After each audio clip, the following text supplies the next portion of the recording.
দুনিয়াতেও মুমিনরা ভালো কিছু পাইলে কি পড়তো? তো জান্নাতে যে এটা ভুলে যাবে? কথা বলেন।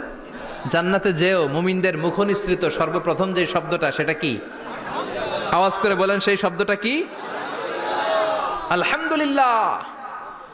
আলহামদুলিল্লাহ বলে তারা আল্লাহ শুকরিয়া করবে, ডানে বায়ে নজর করবে, দেখবে বিশাল বড় বড় পালঙ্ক, খাট, ফুলসজ্জা, সিংহাসন, সোফা সেটের সারি, ফিহা সুরুরুম মারফুআতুন ওয়া আকওয়াবুম মাওদুআতুন ওয়া নামারিকু মাসফুফাতুন ওয়া যারাবিয়্যু মাবথুসা। সুবহানাল্লাহ পড়েন।